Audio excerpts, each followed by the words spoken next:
NDA में तेज हुई बगावत, हर दल मोदी से नाराज, इंडिया गठबंधन सरकार बनाने की तैयारी में।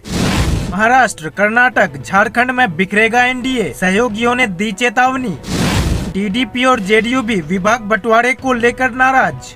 महाराष्ट्र में एनडीए बिखर गया है, हर दल अलग ही दिशा में जाता दिखाई दे रहा है। लोकसभा चुनाव में मिली हार को लेकर एनडीए के अंदर मंथन भी नहीं हो पा रहा है। दरअसल पहले तो चुनाव में हार मिली, 48 में से सिर्फ 17 सीटों पर जीत मिली है और उसके बाद पीएम मोदी ने अपनी सरकार में महाराष्ट्र को सहयोगी दलों से किनारे कर दिया। अजीत पवार की एनसीपी मोदी कैबिनेट में जगह नहीं मिलने से नाराज, तो शिंदे सेना को एक राज्य मंत्री पद मिला है। शिंदे बीजेपी की मेहरबानी से ही महाराष्ट्र के सीएम बने हैं, इसलिए वह एक राज्य मंत्री पद को लेकर भी खामोश हैं। लेकिन उनकी पार्टी में बगावत के हालात हैं। शिवसेना की नेता बीजेपी पर अपने दल का अपमान करने का आरोप लगा रहा है, तो दूसरी तरफ एनसीपी की तरफ से संकेत मिल रहे हैं कि अगर बीजेपी इसी तरह से सहयोगियों को अपमानित करते रहेगी तो उसके लिए साथ चलना मुश्किल हो जाएगा। अजीत पवार तो अब खुलकर अपने चाचा की तारीफ कर रहे हैं, तो शरद पवार सीधे पीएम मोदी को ही निशाने पर लिए हैं। उन्होंने साफ कर दिया है कि वह जब तक है तब तक मोदी सरकार की परेशानी बने रहेंगी। बगावत का यह तूफान अब दूसरे राज्य में फैलता दिखाई दे रहा है। एकनाथ शिंदे की शिवसेना एनडीए में चंद्रबाबू की टीडीपी और नीतीश कुमार के जेडीयू के बाद सबसे बड़ी पार्टी के रूप में उभर कर आई है। महाराष्ट्र में बीजेपी ने 28 सीटों पर चुनाव लड़ा और उसके सिर्फ 9 सांसद चुनकर आए। महाराष्ट्र में शिवसेना ने 15 सीटों पर चुनाव लड़ा और 7 सीटें जीती। टीडीपी के 16 और जेडीयू के 12 सांसद चुनकर आए हैं। केंद्र में इस बार एनडीए की सरकार बनी है। यह सरकार बीजेपी की नहीं है, इसलिए सहयोगी दलों की उम्मीद थी कि पहले 2 कार्यकाल में नरेंद्र मोदी ने भले ही सहयोगी दलों को सम्मान नहीं दिया, लेकिन अब जब बीजेपी बहुमत में नहीं है तो कम से कम इस बार जरूर सहयोगी दलों को बीजेपी की तरफ से सम्मान दिया जाएगा। लेकिन ऐसा होता नहीं दिखाई दिया है। 1 सीट वाले जीतन राम मांझी को कैबिनेट मंत्री पद दिया गया है। 2 सीटों वाले जेडीएस को भी कैबिनेट में जगह दी गई है। शिवसेना का कहना है कि अगर हम 7 सीटें जीतकर आए हैं तो हमारे साथ न्याय होना चाहिए। अब इसे लेकर शिंदे सेना ने सीधा मोर्चा खोल दिया है। शिवसेना की तरफ से कहा गया है कि हमारी पार्टी ने 15 सीटों पर चुनाव लड़ा था, इनमें 7 सीटों पर जीत हासिल की है। ऐसे में हमें एक कैबिनेट मंत्री के साथ साथ एक राज्य मंत्री पद का भी देना चाहिए था। जब जनता दल को 2 सांसद जीतने पर HD कुमारस्वामी को कैबिनेट में जगह दी जा सकती है। हिंदुस्तान अवामी मोर्चा से एकमात्र सांसद है जीतन राम मांझी, वो कैबिनेट मंत्री बनाए जा सकते हैं। लोक जनशक्ति पार्टी रामविलास के 5 सांसद हैं और चिराग पासवान को कैबिनेट में जगह दी जा सकती है। तो हमारे तो 7 सांसद हैं। निश्चित रूप से हम एक कैबिनेट मंत्री का पद का हक रखते हैं, साथ ही एक राज्य मंत्री पद का भी शिवसेना को हक मिलना था, लेकिन हमें कैबिनेट मंत्री का पद नहीं दिया गया है। इसी तरह पूरे के पिंपरी से एनसीपी विधायक अन्ना बनसोड़े ने भी एनसीपी के मंत्रिमंडल में शामिल नहीं किए जाने पर नाराजगी जताई है। उन्होंने कहा, महाराष्ट्र को उम्मीद थी कि